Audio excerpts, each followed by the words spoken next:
भावना लेके आए ने ਉਹ ਇਸ ਮੰਚ ਤੋਂ ਹੁਣ ਸਾਂਝਾ ਕਰਨਗੇ। मैं बेनती करदा देश के प्रधानमंत्री श्री नरेंद्र मोदी जी ਨੂੰ कृपया करके ਉਹ ਸੰਗਤਾਂ ਨੂੰ संबोधित करना होना। संगतों ਨੂੰ बेनती करदा संगत जी मैं फिर कहां गुरु तेग बहादुर साहब जी की कृपा ये अलाही बाणी ये मेरे मालिक वालों बनाया गया ऐसा अद्भुत नज़ारा दुनिया च नहीं देखने को दोबारा मिलना। प्रधानमंत्री जी तुहाडे नाल गल करन जा रहे जकारियां दे रूप अंदर स्वागत करियो जे बोले सोनिया।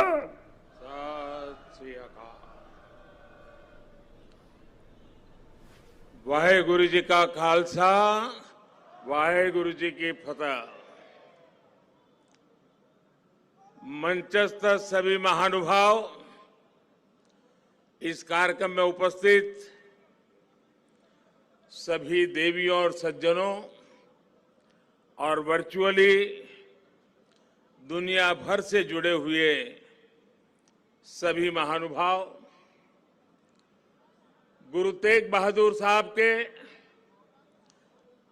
400वें प्रकाश पर्व को समर्पित इस भव्य आयोजन में मैं आप सभी का हृदय से स्वागत करता हूं। अभी शब्द कीर्तन सुनकर जो शांति मिली वो शब्दों में अभिव्यक्त करना मुश्किल है। आज मुझे गुरु को समर्पित स्मारक डाक टिकट और सिक्के के विमोचन का भी सौभाग्य मिला है। मैं इसे हमारे गुरुओं की विशेष कृपा मानता हूं। इसके पहले 2019 में हमें गुरु नानक देव जी का 550वां प्रकाश पर्व और 2017 में गुरु गोविंद सिंह जी का 350वां प्रकाश पर्व मनाने का भी सौभाग्य मिला था। मुझे खुशी है कि आज हमारा देश पूरी निष्ठा के साथ हमारे गुरुओं के आदर्शों पर आगे बढ़ रहा है। मैं इस पुण्य अवसर पर सभी 10 गुरुओं के चरणों में आदरपूर्वक नमन करता हूं।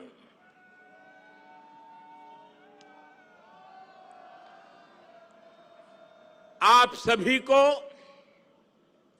सभी देशवासियों को और पूरी दुनिया में गुरुवाणी में आस्था रखने वाले सभी लोगों को मैं प्रकाश पर्व की हार्दिक बधाई देता हूं। साथियों, ये लाल किला कितने ही अहम कालखंडों का साक्षी रहा है।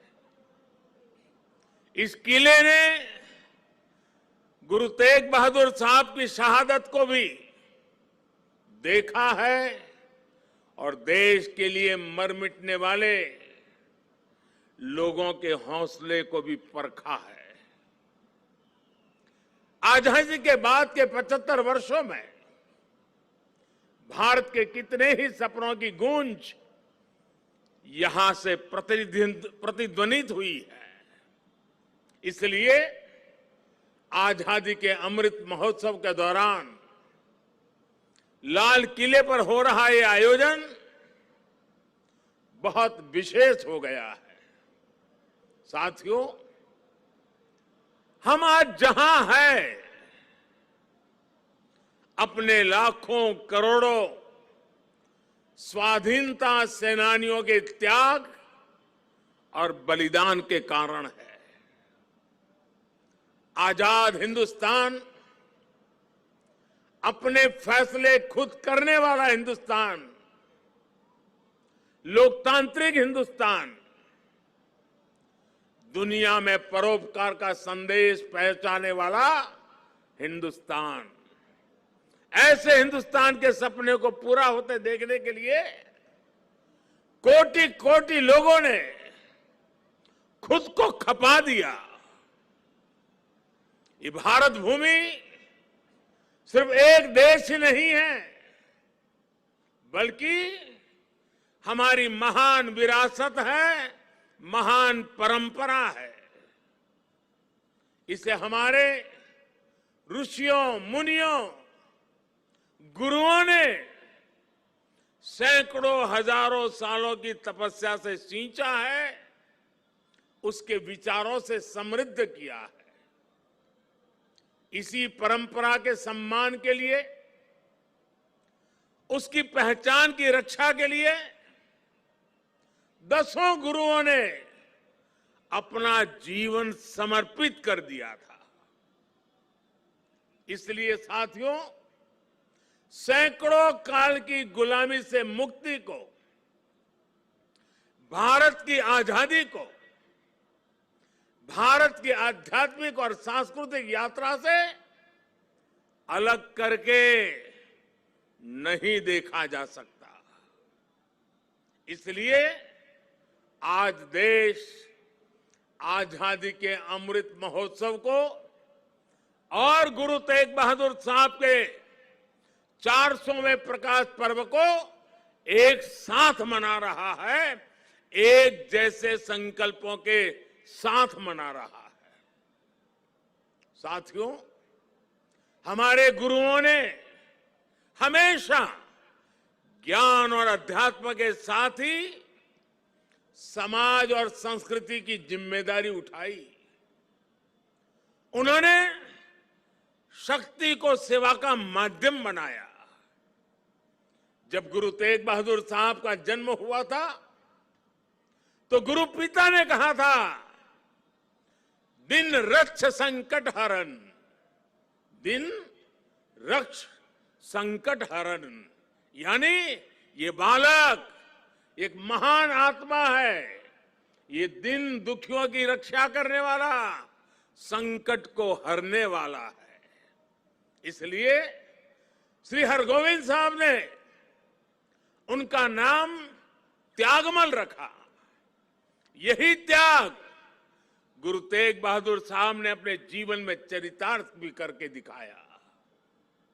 गुरु गोविंद सिंह जी ने तो उनके बारे में लिखा है, तेग बहादुर सिमरिए घर नव निधि आवे धाई, सब थाई होई सहाय।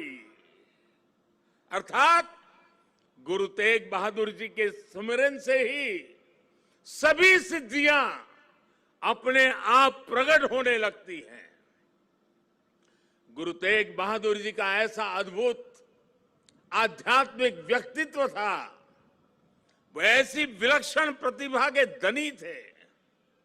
साथियों, यहां लाल किले के पास, यहीं पर गुरु तेग बहादुर जी के अमर बलिदान का प्रतीक गुरुद्वारा शीशगंज साहब भी है। ये पवित्र गुरुद्वारा हमें याद दिलाता है कि हमारी महान संस्कृति की रक्षा के लिए गुरु तेग बहादुर जी का बलिदान कितना बड़ा था। उस समय देश में मजहबी कट्टरता की आंधी आई थी। धर्म को दर्शन, विज्ञान और आत्मशोध का विषय मानने वाले हमारे हिंदुस्तान के सामने ऐसे लोग थे जिन्होंने धर्म के नाम पर हिंसा और अत्याचार की पराकाष्ठा कर दी थी। उस समय भारत को अपनी पहचान बचाने के लिए एक बड़ी उम्मीद गुरु तेग बहादुर साहब के रूप में दिखी थी। औरंगजेब की आतताई सोच के सामने उस समय गुरु तेग बहादुर जी हिंद दी चादर बनकर, एक चट्टान बनकर खड़े हो गए थे। इतिहास गवाह है कि वर्तमान समय गवाह है और ये लाल किला भी गवाह है कि औरंगजेब और उसके जैसे अत्याचारियों ने भले ही अनेकों सिरों को धड़ से अलग करा, लेकिन हमारी आस्था को वो हमसे अलग नहीं कर सका।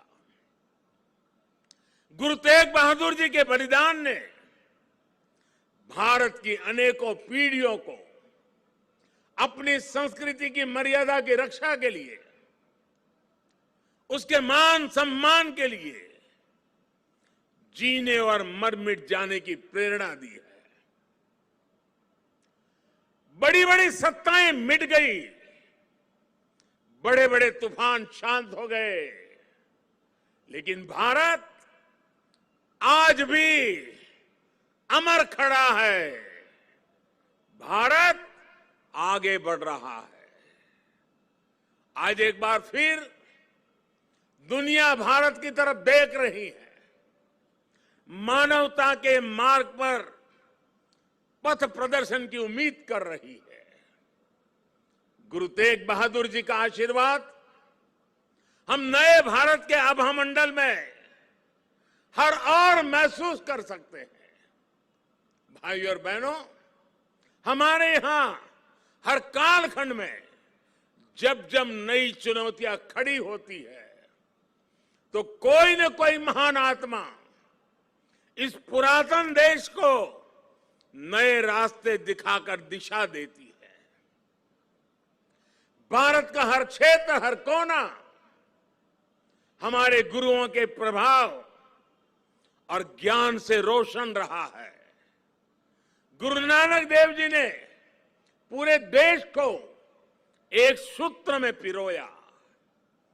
गुरु तेग बहादुर जी के अनुयायी हर तरफ हुए। पटना में पटना साहिब और दिल्ली में रकाबगंज साहिब, हमें हर जगह गुरुओं के ज्ञान और आशीर्वाद के रूप में एक भारत के दर्शन होते हैं।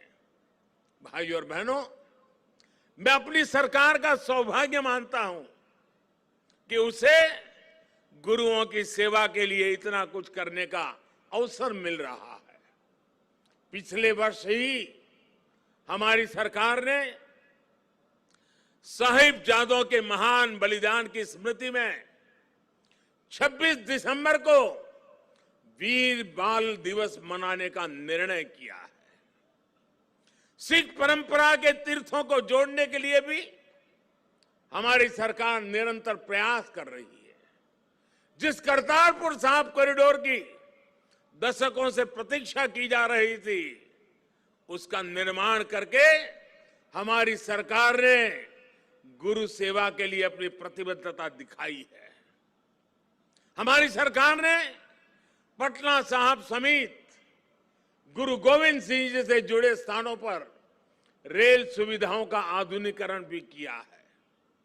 हम स्वदेश दर्शन योजना के जरिए पंजाब में आनंदपुर साहिब और अमृतसर में अमृतसर साहिब समेत सभी प्रमुख स्थानों को जोड़कर एक तीर्थ सर्किट भी बना रहे हैं। उत्तराखंड में हेमकुंड साहिब के लिए रोपवे बनाने का काम अभी आगे बढ़ रहा है। साथियों, श्री गुरु ग्रंथ साहिब जी हमारे लिए आत्म कल्याण के पथ प्रदर्शक के साथ साथ भारत की विविधता और एकता का जीवंत स्वरूप भी है। इसलिए जब अफगानिस्तान में संकट पैदा होता है, हमारे पवित्र गुरु ग्रंथ साहिब के स्वरूपों को लाने का प्रश्न खड़ा होता है, तो भारत सरकार पूरी ताकत लगा देती है। हम न केवल गुरु ग्रंथ साहिब के स्वरूप को पूरे सम्मान के साथ शीर्ष पर रखकर लाते हैं, बल्कि संकट में फंसे अपने सिख भाइयों को भी बचाते हैं। नागरिकता संशोधन कानून ने पड़ोसी देशों से आए सिख और अल्पसंख्यक परिवारों को देश की नागरिकता मिलने का रास्ता साफ किया है। ये सब इसलिए संभव हुआ है क्योंकि हमारे गुरुओं ने हमें मानवता को सर्वोपरि रखने की सीख दी है। प्रेम और सौहार्द हमारे संस्कारों का हिस्सा है। साथियों, हमारे गुरु की वाणी है, भय काहू को देत नहीं, भय काहू को देत नहीं, नहीं भय मानत आन, कह नानक सुनी रे मना, ज्ञानी ताही बखानी। अर्थात ज्ञानी वही है जो न किसी को डराए और न किसी से डरे।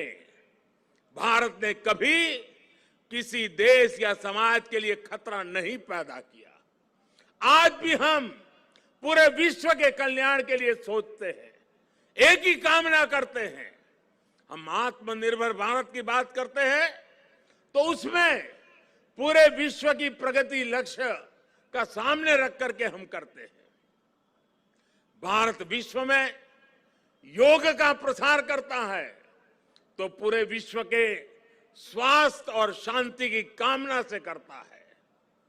कल ही मैं गुजरात से लौटा हूं, वहां विश्व स्वास्थ्य संगठन के पारंपरिक चिकित्सा के ग्लोबल सेंटर का उद्घाटन हुआ है। अब भारत विश्व के कोने कोने तक पारंपरिक चिकित्सा का लाभ पहुंचाएगा, लोगों के स्वास्थ्य को सुधारने में अहम भूमिका निभाएगा। साथियों, आज का भारत वैश्विक द्वंद्वों के बीच भी पूरी स्थिरता के साथ शांति के लिए प्रयास करता है, काम करता है। और भारत अपनी देश की रक्षा सुरक्षा के लिए भी आज उतनी ही दृढ़ता से अटल है। हमारे सामने गुरुओं की दी गई हुई महान सिख परंपरा है। पुरानी सोच, पुरानी रूढ़ियों को किनारे हटाकर गुरुओं ने नए विचार सामने रखे। उनके शिष्यों ने उन्हें अपनाया, उन्हें सीखा। नई सोच का ये सामाजिक अभियान एक वैचारिक इनोवेशन था। इसलिए नई सोच, सतत परिश्रम और 100% समर्पण, ये आज भी हमारे सिख समाज की पहचान है। आजादी के अमृत महोत्सव में आज देश का भी यही संकल्प है। हमें अपनी पहचान पर गर्व करना है, हमें लोकल पर गर्व करना है, आत्मनिर्भर भारत का निर्माण करना है। हमें एक ऐसा भारत बनाना है जिसका सामर्थ्य दुनिया देखे, जो दुनिया को नई ऊंचाई पर ले जाए। देश का विकास, देश की तेज प्रगति, ये हम सबका कर्तव्य है। इसके लिए सबके प्रयास की जरूरत है। मुझे पूरा भरोसा है कि गुरुओं के आशीर्वाद से भारत अपने गौरव के शिखर तक पहुंचेगा। जब हम आजादी के 100 साल मनाएंगे तो एक नया भारत हमारे सामने होगा। गुरु तेग बहादुर जी कहते थे, साधो साधो गोविंद के गुण गाओ, मानस जन्म अमोल कपायो, व्यर्था काहे गवाऊं। इसी भावना के साथ हमें अपने जीवन का प्रत्येक क्षण देश के लिए लगाना है, देश के लिए समर्पित कर देना है। हम सभी मिलकर देश को विकास की नई ऊंचाई पर ले जाएंगे। इसी विश्वास के साथ आप सभी को एक बार फिर हार्दिक शुभकामनाएं देता हूं। वाहेगुरु जी का खालसा, फतेह।